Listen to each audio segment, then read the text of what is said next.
Welcome to Maddie's Monthly Foster Connection, a monthly webcast where we learn about topics of interest to those of us who are interested in starting or expanding foster programs. Our guests today are Leah Craig Chumley and Sarah Gross of Brother Wolf Animal Rescue in Asheville, North Carolina. Welcome, Leah Craig and Sarah. Thank you so much for having us. We are really excited today to present about disaster response fostering. This is something that is very dear to our hearts after we went through Hurricane Helene hitting Western North Carolina less than a year and a half ago. And so to be here with you all today, I am Leah Craig. I'm the executive director at Brother Wolf Animal Rescue. And I am joined here by my colleague, Sarah, who is our director of programs. We have both been with the organization for about 7 years, and we are excited to talk to you all about how, in the face of disaster, you can orchestrate an emergency evacuation of all the animals in your physical shelter to foster homes. So to give you an idea of the foster program at Brother Wolf, we started in 2007 as a foster-based rescue organization. So at that time, we had no physical shelter at all, and we're solely foster-based. We were that way for a few years before we got a physical shelter. We've always been a nonprofit organization, and we've never had a county contract. So we're a limited admission shelter. We're choosing which animals are coming into our care. Most of the animals that we take in, somewhere between 60% and 80% of the animals, are coming from shelter partners. And these shelter partners are primarily within an hour to 2 hours from where we are in Asheville, North Carolina. So we do a lot of localized regional transport. In North Carolina, there's about 450 animals dying in our shelter system every week, which means that there's a lot of animals who are losing their lives simply because of a lack of space or a lack of veterinary resources or a lack of foster homes or even a foster program at all to support those animals' needs. To give you an idea of what our foster program impact numbers look like in any given year, we've pulled these numbers from 2023. That's because the storm hit us in 24, so those numbers are really abnormal. And honestly, since then, things have been pretty abnormal for us as we recover from that disaster. So these numbers are pulled from 2023, showing you an average impact of our foster program in a year. So we do about 1,500 foster placements every year. That's within about 300 foster homes that are mostly within the county that we're situated in. Neonates make up about 234 of those. So 70% of the animals who come into our care at Brother Wolf spend some amount of time in foster homes. So a lot of our animals are moving in and out of foster, and foster has always been a big part of how we save lives. In 2023, 1,000 people completed our online foster orientation. And of the 1,600 adoptions we did that year, 86 of them were foster fails. So our philosophy at Brother Wolf is that it truly does take all of us working together to build a world of kindness for animals. And that means that we want to break down barriers and bring in as many people as possible to help us in this journey. And so just like we want to be open adoption focused, where we're reducing barriers to make adoption available to the greatest number of people, we want to do that with our fosters too, because we know that our adoption population and our foster pools, they look kind of the same. And so it doesn't matter if you work outside of the home all day. It doesn't matter if you already have animals in your home. It doesn't even matter if your animals at home may not be up to date on all their vaccines, and they might not even be spayed and neutered. We're just going to talk to you about those risks, and we're going to make sure that our pets are updated on their vaccines and that they're spayed and neutered. So there's really taking away these barriers that we might have put in place out of fear or something that we think, maybe something went wrong one time and we've put up a barrier. We want to break down as many barriers as possible so that anyone who wants to foster for us can. And we really believe that fosters are a really important relationship. And so we trust them. We have open communication with them. We consider them true partners in our life-saving efforts. And so we treat them as team members. And Sarah's going to talk a little bit later in the presentation about ways that we do that. Now, at Brother Wolf, if you are onboarding as a foster in a normal day, we follow a certain protocol. That protocol includes going on our website, filling out a form to say you're interested, then doing an online foster orientation from your home. Once you complete that, our team is going to reach out to you. They're going to talk to you a little bit more about the foster program, answer any questions that you have, and they're going to move forward with trying to make that first placement into your home as soon as possible to get that foster home started, ready, and excited. Now, if it's an emergency situation, it's really important that your procedures are totally different than what you would do on a normal day. So in an emergency situation, we need these animals to move out fast, and speed is everything. So in an emergency situation, we need someone to walk through our doors in person. We've never met them before. We know nothing about them. We are going to have 10 to 15 minutes to spend with them in person. And after 10 to 15 minutes, they are out the door with an animal in their hand. So start thinking about how could you make that work at your facility? How could someone you've never met before walk into that facility and out the door in 10 to 15 minutes with a pet in hand? So for us, it means that we are only talking about the most critical information at that point in time. That includes, of course, safety information for them and the pet, animal care items that they're going to need to know to take care of the pet in their home, any medical items that are related to that pet's care on a daily basis. And then in North Carolina, we have state required information that we have to go over with a foster home before we place that animal. So if that's the case for you, make sure you're, of course, going over that required information. And lastly, it's important of how do we contact you and how do you get in touch with us? But we're just going over the things that are most critical because speed is so important in an emergency evacuation. Now, once leadership makes this really hard and big decision to orchestrate an emergency evacuation of all the pets out of your facility, you're going to need to start that process right away. So you're going to need to be prepared ahead of time with all those procedures. What is the paperwork going to look like? What does the team need to be trained on? We're going to be ready to go in advance. And you're also going to need captivating visuals and information. So how are we going to get this message out? How are we going to grab people's attention? And how are we going to tell them exactly what we need and what they can do about it? Know exactly what you're asking for and give them as much information as you can. Now, you might not have all the answers. That's very normal in an emergency evacuation, but you want to let them know what you do know. And you can tell them, we don't know these things yet, but we're working on it and we'll tell you as soon as we do. These two screen grabs are from communications we sent out the day we did the emergency evacuation. So you can see the one on the far right is an email and the other one is a social media post. So it has compelling graphics. People can kind of see what might be going on just from that image. We're using compelling subject lines in that email to grab people's attention. We're using the word urgent. We might use some all caps. And you can see from that email, it's not very long. So you're saying really important things concisely, and you're getting to the point right away. The day we sent this out, we had 30,000 people on our email list, 130,000 on our Facebook, and 45,000 people following us on Instagram. So nurturing those communication channels ahead of time and continuously is really important when you need people to pay attention to the messages that you're putting out. We sent these messages out to, of course, our existing fosters, existing volunteers, donors, and supporters. But it's also a message you want to get past the people who are already in your circles. The people who are in your circles are going to help if they can. You're going to need help beyond that in an emergency crisis situation. So how do you reach people who are outside those circles?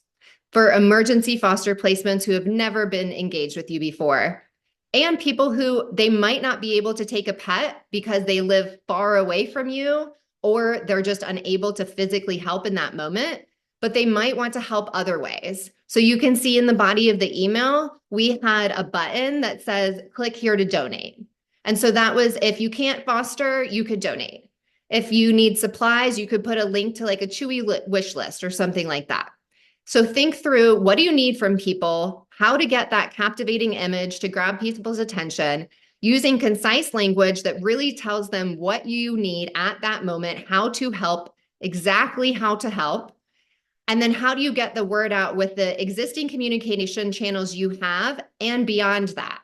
So we used our relationship with the media. We did live TV coverage the day of the evacuation, and it was repeated again and again on multiple radio stations in our town. Brother Wolf is orchestrating an emergency evacuation. If you can take a dog, cat, kitten, or puppy, show up at their door. You do not have to have previously helped this organization. So we did everything we could to get that message out. This all resulted in amazingly 100 animals who were in our shelter that morning being evacuated in just 2 hours. When we started that day, a lot of our team members didn't think this was going to work because they'd never been through it with us before. And then if they were like, okay, maybe it'll work, they're like, this is going to take like 12 hours to get all the animals out. And we were up for that. We were ready to be there for 12 hours to get all the animals out. But y'all, we were shocked. Like, we opened the door and there was a line of people standing there with leashes, with cat carriers, with blankets and towels. And our community was ready to help. They wanted these animals to be safe. They knew that this storm was bearing down on us. They had heard our messaging and they were responding. And 2/3 of the people who showed up that day and took animals into their home were new to us. So if we hadn't broken down barriers and we hadn't been ready with those emergency procedures, we wouldn't have been able to place 2/3 of those animals. And I just think it's amazing that that many people showed up to help and that many new people showed up to help. So you can be ready to welcome in new people and put those animals in those homes in 10 to 15 minutes. We went to sleep that night with 150 Brother Wolf animals in foster homes because at the beginning of the day, we already had 50 animals in foster homes. We didn't know exactly what was going to happen. Honestly, y'all, like we thought worst case scenario, our animals were going to be standing in 3 inches of water. And we thought that would be scary for them. We thought it would be really uncomfortable. And we knew our staff would be worried. And we didn't want our staff to put themselves in harm's way if roads were dangerous to travel. That is honestly what we thought was worst case scenario. And that's why we decided to evacuate.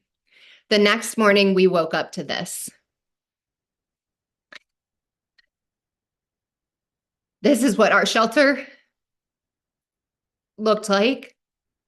The shelter is the building that I couldn't access. I took this picture less than 24 hours after I left Brother Wolf, after doing the evacuation. Our building is the far one in red.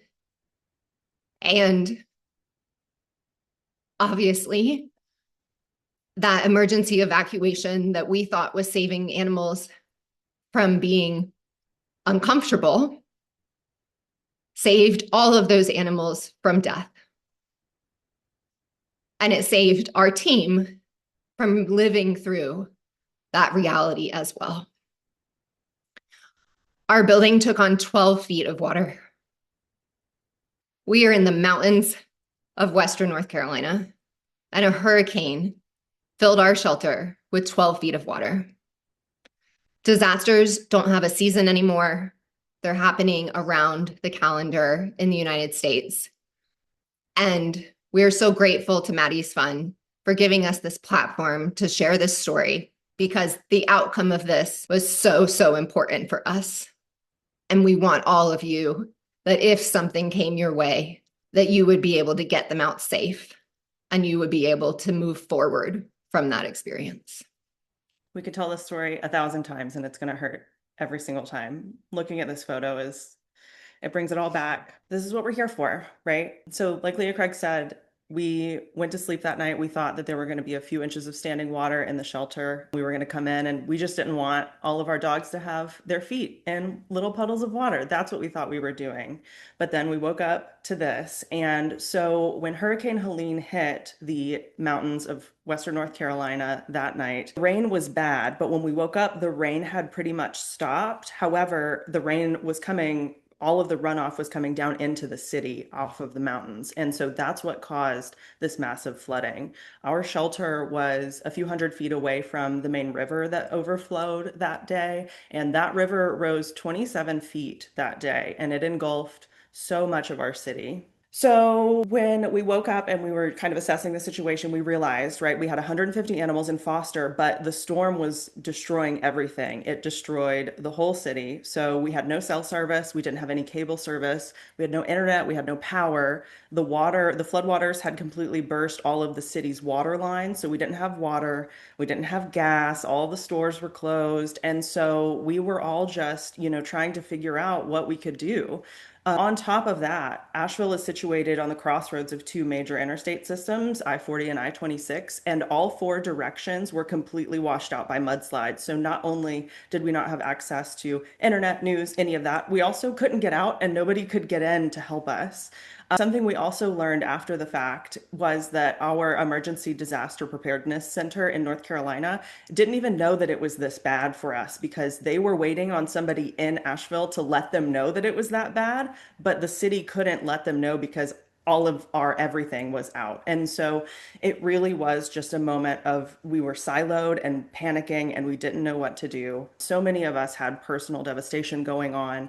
In addition to all of the things that were already being destroyed, our dam systems were threatening to break. And my husband and I live about 5 miles away from his parents, and they live directly under one of the dams that were about to break. And so we're thinking about these animals, we're thinking about this, but everyone else had stuff like that going on in those days. And we realized that our foster parents probably had that going on too. So not only were our staff concerned about what was going on in our personal lives and with our foster pets, but the foster parents, we were really concerned about them and how they made it through the storm. So we started immediately assessing what kind of communication channels we had access to. And the beauty of community when something like this happens is a lot of connection, right? So I had met some of my brand new neighbors in the midst of that storm. And through that grapevine network of just talking to folks on the street who were trying to get out of their house and make connections with people, we learned that there was one single parking lot in the city of Asheville that had a little bit of self-service from time to time. And so we were going to that parking lot, calling folks, leaving voicemails, going back at the end of the day to see if I got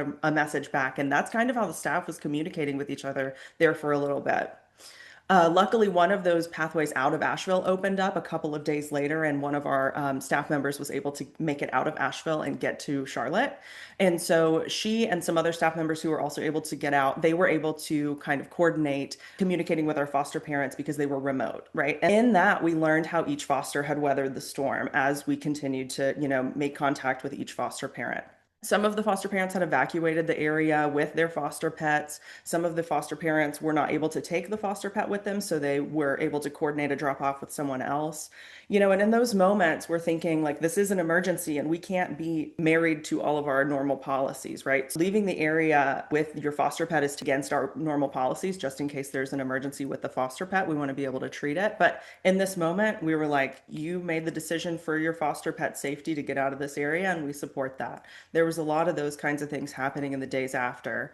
The key here was being able to communicate with the foster parents whenever we were able to, and we could do that because of the emergency foster prep that we did ahead of time. We knew exactly what kind of information we needed to get from our foster parents ahead of the evacuation, and we were able to rely on that contact information in the days afterwards.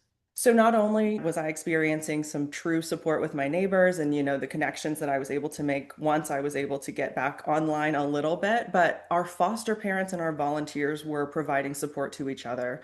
We had foster parents who were driving full cans of gas from other counties and other states into Asheville to foster parents who needed help, to staff. A foster parent drove to my house and brought me a can of gas because I was out. They were also able to coordinate like supply drop-offs and foster pet drop-offs. A foster pet needed vet pet care, we were able to coordinate transportation, and a lot of that was with the help of our volunteers.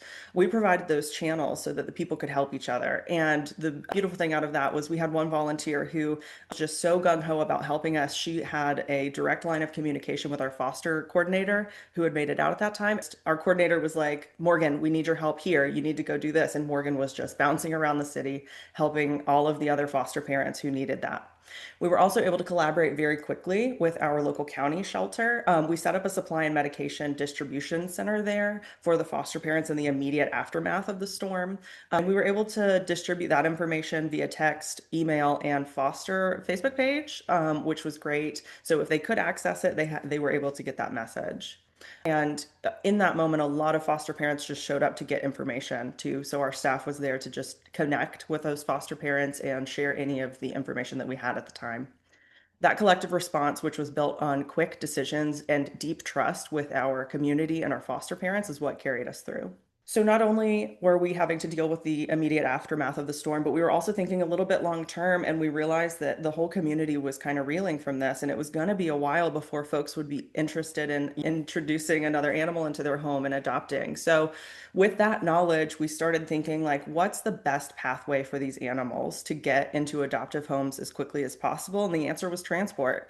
We organized the transport of as many of the animals as we possibly could out of the Asheville area, and we did so because we have leaned into those relationships with other shelters that we've nurtured over the years. It's so, so important that you are nurturing those relationships so that when something like this happens, you can lean on them and they'll come to your rescue, which was such a beautiful moment. You also have to trust those rescues. A lot of times in transport, there's a lot of things that you have to go over, and there's thoughts and all of those good things. But in an emergency, the focus is getting the animal into a safe place. And so Asheville was not safe, so we had to get them out, and that's what we did.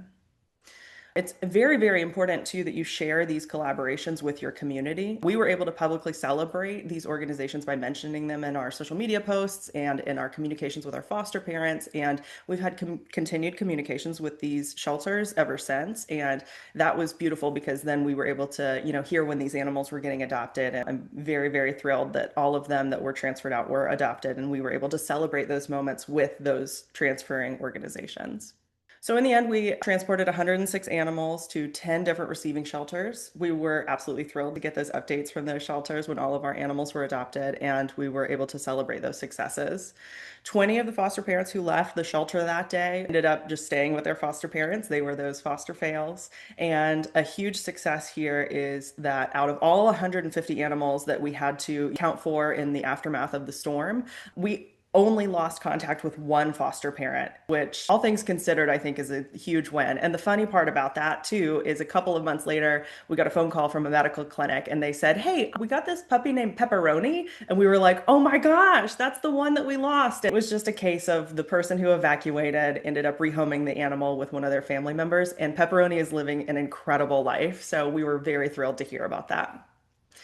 So after the storm, all of the aftermath, Leah Craig had said something that really resonated with me. And it's so, so true that even though we didn't know it, we were preparing for disaster the whole time. All of the years leading up to this day, we were making sure that our operations were as streamlined as possible. We were trying to make sure that all of the things that we would need in a situation like this are accessible in a cloud-based format.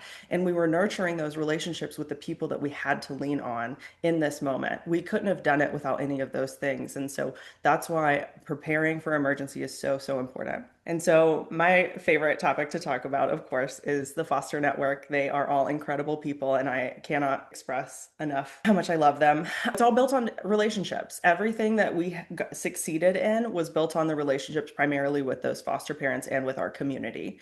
A part of emergency preparedness is sowing those seeds of trust and relationship with the foster parents. So in the end, it really is your foster network that's going to help you save the most number of lives. The foster network at Brother Wolf has always been the backbone of our work, and nurturing that relationship is pivotal.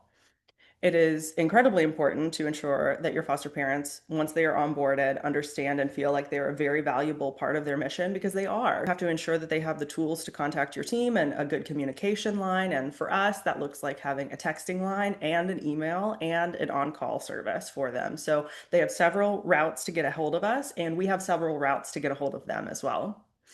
By showing them exactly how to get in touch with you, that helps in situations like this because those foster parents, as a part of their emergency onboard, was us telling them exactly how to communicate with us. And so then when they needed to, they could, or when they were able to communicate with us in the days after the storm, they knew exactly how to do it. And so that was fantastic. You also want to make sure that you're sharing your impact and your wins with your foster network. You want to share your adoption updates and your metrics. You want to share big milestones with your organization. Through all of this, we've been keeping constant communication with our foster network ever since the storm. There's a lot of questions about what's happening after the storm and what's going on with the organization in the aftermath of the storm. And we've really been trying to make sure that they are as up to date as possible. We also are making sure that we are nurturing that year round. We hold social gatherings for our foster parents where we invite them to just come and hang out with us. There's a lot of breweries in Asheville, and so we invite them to come and just meet each other. A lot of the foster parents not only want to foster with us because they love animals and they want to help us in our mission, but they also want to meet folks. And it's been beautiful to see them, develop relationships with each other.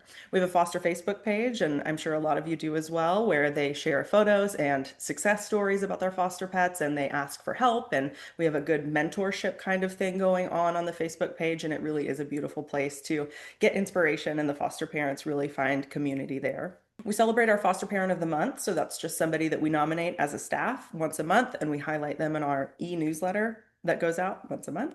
And we ask them to send a little blurb about why they are fostering with Brother Wolf. And it really is such an uplift for staff. It's really great to see how much fostering brings to their life when we as staff are thinking they're just giving everything that they can to this animal and we're getting the benefit, but really they're getting the benefit as well.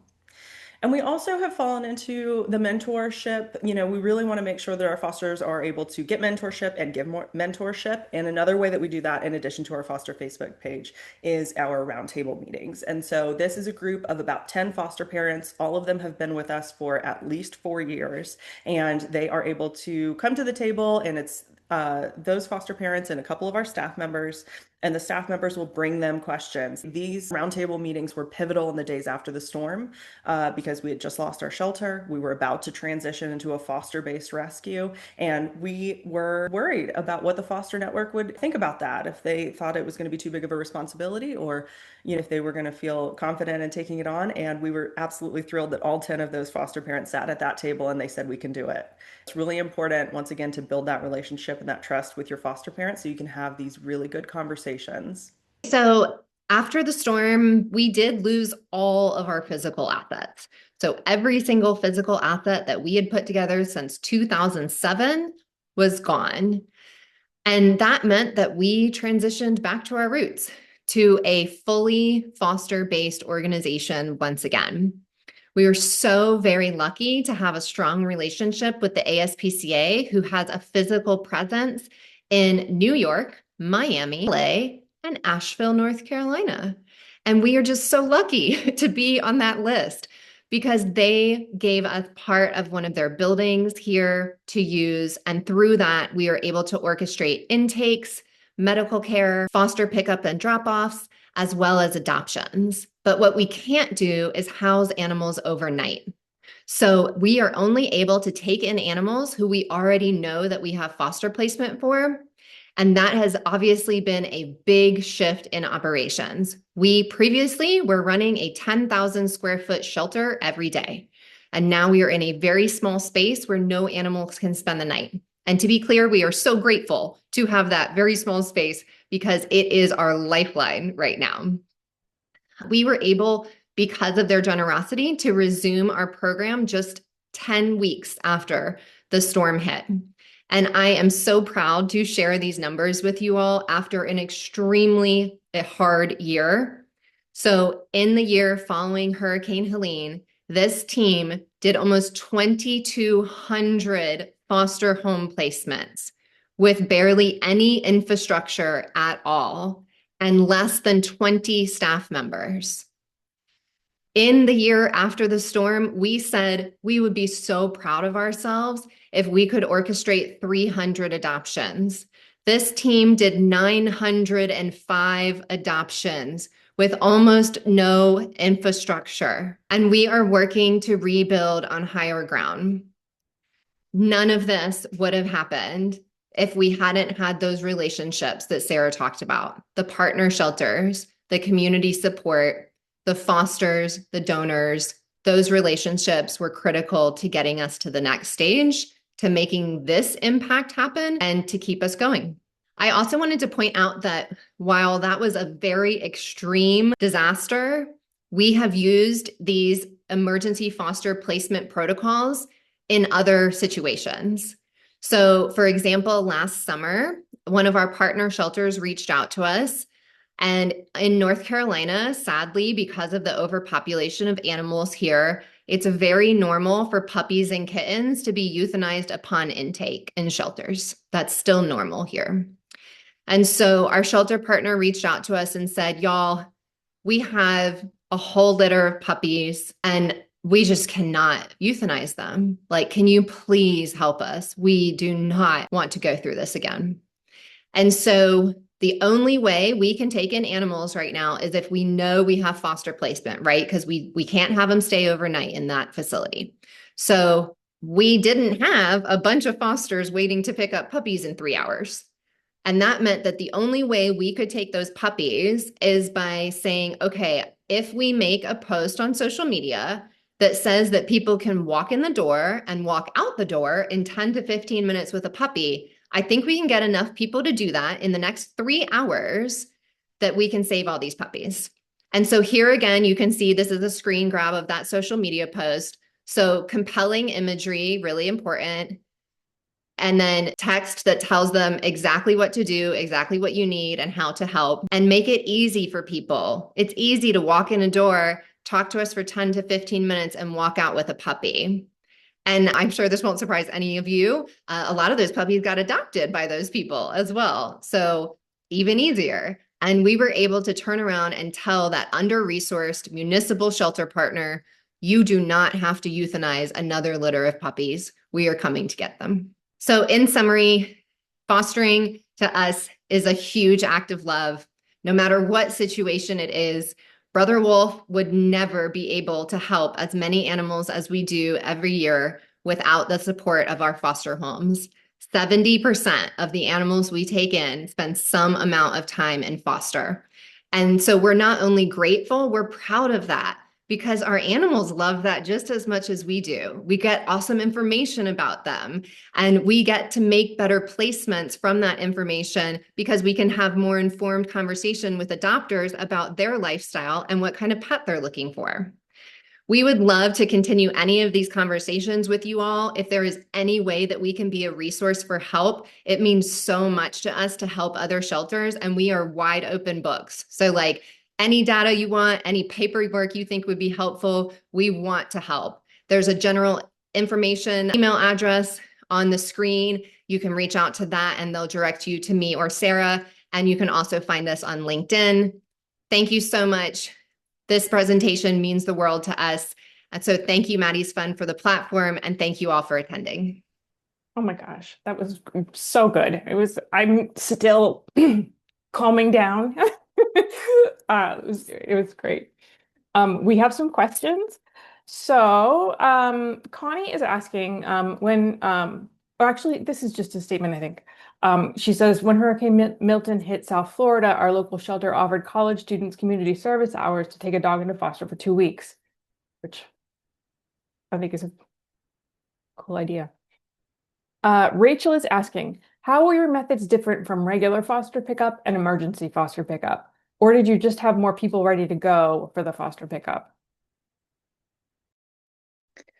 Yeah, so whenever we have a normal foster pickup, typically what happens is there's a lot of planning that happens ahead of time. Even before the storm, we were very tech savvy with this. And so we would do a lot of communication ahead of time with the foster parent. And a lot of the, orientation materials that we have are online. And there's a lot of things that go into preparing a person to become a longer term foster parent with us. So when it's an emergency, we really have just made that bite-sized. And so we gather all of the information that we absolutely need from them in that moment, and we share all of the information that we absolutely need them to have in that moment. And, typically what will happen too in the aftermath of an emergency foster situation like this is if we have folks who want to continue to foster with us after that emergency foster placement, we'll have them go back into our normal orientation and go through the normal process at that point. And so it's pretty much the same thing. There's nothing in the emergency foster piece that's not in the normal foster. It's just so that we can get it done in 15 minutes and get them out the door. And just to add, that paperwork that we use when we do emergency placements is going to be available through Maddie's fund. So you can see like what is that paperwork that they're filling out when people walk in the door. And that image that was part of one of the slides that showed like a bunch of people at our front desk signing up all at once, like it's all hands on deck. Like our HR manager was signing people up to be foster homes. So it should be such an easy process that anyone on your team can walk them through that. We just have 2 pieces of paper that they need to fill out. And once that's done, they're taking the animal. So how can you get it down to the most critical things and seriously like act it out with your team, like pretend you're doing it with people, and like it really needs to not take more than 15 minutes for them to walk in the door, give you all the information, get the information they need, get the pet, and walk out. Awesome. And that kind of answered Michelle's question, which is how many people are working on emergency foster placements? Is it just the foster team, or like you pivot your whole organization to get these pets out? Yeah, we absolutely pivoted. And that's pretty much the case for any emergency foster evacuation that we've ever done, whether it was an environmental or it was one like Leah Craig showed with the puppies who needed help. I mean, it's that thing where we know where the priority of the day is and we all just got on board. So the photo that we showed in the slideshow of everybody signing, I think you can see our HR manager at the time going through paperwork with somebody. You can see animal care techs going through the paperwork with somebody. And then, of course, we had our foster team on site and kind of managing that and like taking any additional questions. But it truly was all hands on deck with that. And you're navigating so many people. Like that's the amazing part of this too, is that like seeing a whole line of people out that door. So I took on the role of what I called cheerleader. And so I stayed outside of the shelter and just like hyped people. Cause like if you like show up and it's like an emergency situation and you want to help, and then you have to stand in line for 45 minutes, it's like not, you might leave, you know? And we were like, they can't leave. And so it was like, this is amazing that you're here. Thank you so much for being here, like talking to people. And people want to talk, you know, like when storms are coming, when weather is changing, people want to talk about it. And so, like, not only what are you doing inside the shelter, your medical team is, you know, counseling people who are taking animals that have higher medical needs, but like, think about what's the experience from that person from the moment that they pull up. Like, we didn't even have parking available for people because there were so many cars everywhere. And we were just like, thanks so much for parking up on the curb. Like, come on in. We're so glad you're here. You are going to have to wait. Our team is going as fast as they can. Thank you so much for being here. We have 100 animals here. You know, once all the kittens were gone, y'all, we have cats, puppies, and adult dogs. All of our kittens are gone. Like getting out there, like talking to people. We also had a partner show up who's like a small cat rescue group in Asheville. So again, like being a kind of organization that collaborates with other people who do animal welfare work and doesn't battle those people, really being a collaborator and creating community between animal rescue groups, no matter what type of group you are or what tiny little details you might have different in one group or the other, like you're here to all do the same work. And so being that type of organization that tries to be very arms wide open, it was so heartwarming to see that cat rescue group show up. And I opened the door and she's literally standing there like somehow holding like 18 cat carriers on her. And she said, they're called Binks's Home for Black Cats. And she said, hi, I'm from Binks and I'm here to help. And it was just like, Oh my gosh, because we had mamas with babies who were days old, and that's a really scary population to just like send out into like any foster home that you just met. Not because we don't trust the people, but because we know how like delicate those babies can be. And so having someone with a depth of experience show up at our door and say, "I'll take the hardest ones." Amazing. I'm gonna cry again. Such an amazing story. Nancy Kate is asking, before and after the crisis, how does this shelter supply foster caregivers with nutrition and needed supplies? So, like, what occurred during the crisis? And also, she would like to thank you for sharing such an important topic. Yeah, it definitely it was like you said before, it was all hands on deck. And so what was happening in the crisis, I'll say that first, was that, a person would come in, they would start the process with the paperwork. I was running in the back and grabbing dogs and handing them to people. And then we had another staff member separately who was saying like, "Oh, what do you need?" And we were sending them out the door for with at least a week's worth of food. We always supply all of the things for our fosters that need anything that they need. So all the food, all of the litter boxes, all of the medications, any sort of equipment that they need. And that was in that moment very, very important because we were sending out all of our crates, all of our food was going out the door, all of our medical needs, like they were all going out the door. And that's the same now. We provide everything for our foster parents, and it was incredibly critical directly after as we transition to the foster-based model that we're in right now. And so right after the storm, we were getting so many donations of so many different supplies and food and all of that stuff. And so we have a place that we stored all of that, and we give all of that out to our foster parents constantly. And so that's how we support our foster parents in that way. And I think that also helped a lot of folks be very open to emergency fostering because they knew that we didn't, they wouldn't have to put any money forward. So really anybody could have fostered with us, and they did, which was great. That's also part of the all hands on deck. So as soon as we made the call to say, "Y'all, we are emptying this shelter today. There are 100 animals in here." So we designated people to start packing supplies. And so we always have like the gallon Ziplocs, to put food in. And like we have foster bags that are ready to go. And so we were telling people, okay, your duty is to fill, there's 40 dogs, adult dogs going out the door. So get 40 packs of adult dog foster ready. Okay, you're doing kittens. Like that's part of the all hands on deck. Awesome.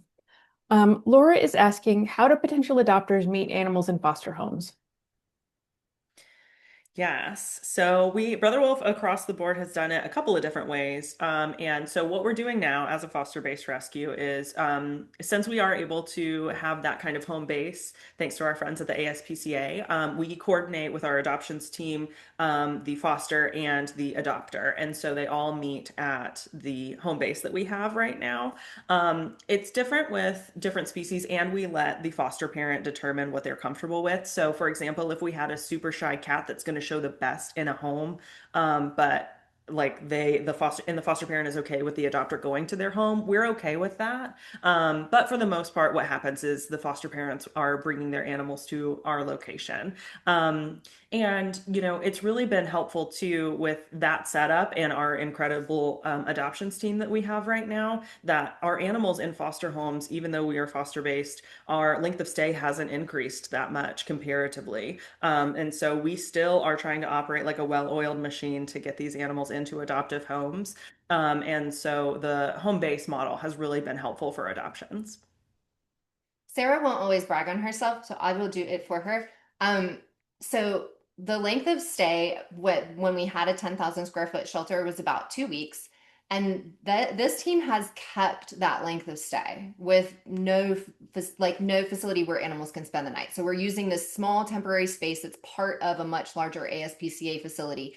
And this team between how they orchestrate foster and how they orchestrate adoptions and how they utilize technology amazingly, have kept that length of stay around 2 weeks for our animals. So this has also been an inspiring journey. We all know that to build giant shelters that house hundreds of animals, not only does that cost millions and tens of millions of dollars, and the price tags keep getting bigger, but we know that animals don't love living in there. It's high stress. And so like as we look to rebuild on higher ground, this journey has been inspiring for us of just how much you can do with very little infrastructure, which means you can stretch your resources farther, and it really will dictate how we rebuild and what we see as possible. Jean is asking, do you require fosters to keep the pets separated from other animals if the animals aren't very social? So we want to do what's best for all of the animals. And so when we're placing animals into foster homes, if we know that the animal that we're placing might not be super friendly with resident animals, we have that kind of conversation with the foster parent. And we ask if they have the ability to separate from resident pets and, vice versa. Something that I think I saw in the chat, somebody mentioned Kitten College, which I definitely have attended, and I love those folks. And something that I heard from one of their presentations was that people are going to be people. And that really has stuck with me. And so, we're going to give the foster parents all of the information that we have about the foster pet, and we're going to advise them on what we think would be the best for that foster pet. And also, we trust our foster parents to make the decisions, and we're there for them if things go awry, is kind of how we look at things. And we want to make sure that our foster parents just know that we're supporting them and that they trust us, that we're giving them all of the information that we have. So, yes, but it's not a deal breaker. Okay, Tesla is asking, how long in advance did you have this established with the team prior to sending out the initial post on social media or email? Was it decided that morning? Was it talked about a day or so in advance? We considered it the day ahead of the storm. So the storm hit on a Thursday night. That Wednesday, we started talking about, hey, they're saying like a lot of rain is coming. They're saying a lot of wind is coming. We're really close to the river. We know the river rises. So, like, we were starting to talk about it, but no one thought that Western North Carolina was going to get hit the way that it did. So, those conversations didn't really turn to decision making until that Thursday morning. So we made the call at 9 o'clock that morning as a leadership team that we were going to do an emergency evacuation. And we told our community that we were going to start it at 10 a.m. So we had 1 hour to prep to be ready to start sending those animals out the door. But we already had all of our procedures in place. We knew what we would do in the case of an emergency evacuation. So we truly did only need 1 hour of staff prep time before we opened the doors and started sending animals out. Awesome. And then when are you bringing in fosters for those when you are bringing in fosters for the emergency situations, what type of program did you use to get the information about the fosters? Was it a Google form or something else?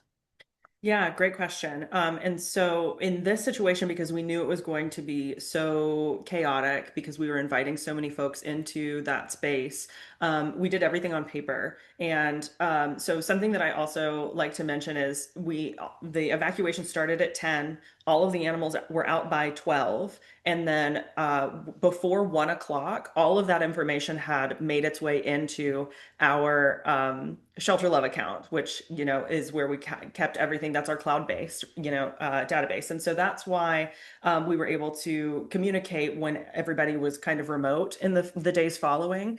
But it was just paper, and then we put it into the database on our own, because we also want to make sure that in those moments, a lot of the folks who show up, we can't assume that everybody is tech savvy in those moments. And so that's another barrier we want to be able to break down. And normal fostering, we definitely do lean very heavy into tech, and we are able to, slow down and have phone conversations with folks who need help online, or have them come in and we can guide them through those processes to break down that barrier for them in those moments. But when you are strapped for time, we wanted to make sure that it was accessible to everybody. Awesome. Brittany's asking, do you have ferals and how do you handle them?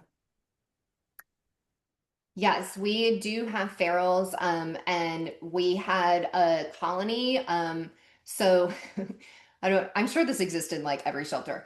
You just have a colony. You didn't mean to have a colony, but you have a colony. And so those animals are I think at times more in the know of the storms that are coming potentially than what the humans are registering.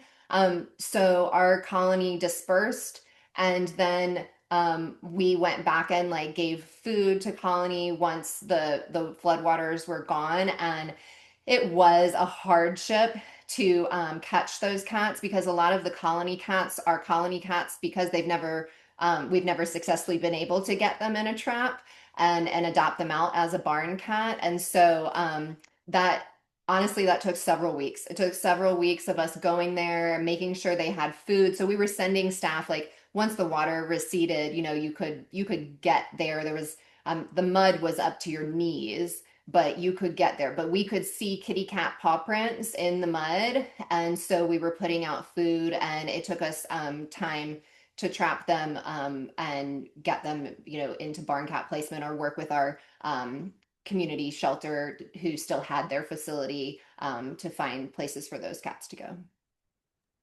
Awesome. Jean is asking, where can we find copies of your policies and procedures for finding fosters? And what kind of liability insurance do you expect fosters to have, if any? Yeah, we don't expect our foster parents to have any liability. We as an organization have, a certain level of insurance for our foster parents that provide a little bit of coverage, but we don't require anything they don't have to provide any like proof of insurance or anything to us. And I can pop our foster page. We have like a Google site with a bunch of resources on it in our page. And so you can have access to that. It's totally public. And that's where our foster parents can go to find resources and see what foster pets are available at the time and all of that good stuff. And so we can do that. As far as how we find our foster parents, the quasi unfortunate part was that when we had the shelter, they found us. Now we've had to do a lot of work on finding foster parents, and over the last year, we've done a lot of communication with our community and putting out flyers and things like that. And honestly, the biggest success that we've ever had historically for our program to find foster parents is to post flyers on bulletin boards in the coffee shops around town. That was always the biggest success for us. Awesome. Well, we are a little over time. Mary had Mary C wanted to, uh, she had something that she said she found it really wonderful that when you were regrouping after the hurricane, you sent messages out to volunteers and fosters, encouraging them to help other rescue organizations until they could start up and foster volunteer programs again. I just thought that was the coolest thing ever. Yeah. Thank you so much to our speakers, and thanks to all of you watching today's webcast. Any questions that we were not able to answer will be answered in the Maddie's Monthly Foster Connection thread on Maddie's Pet Forum. Leah, Craig, and Sarah will be available for the next few days on Maddie's Pet Forum to continue the discussion, so feel free to post more questions there. And thank you all so much, and we will see you next month. Appreciate it. Thank you all.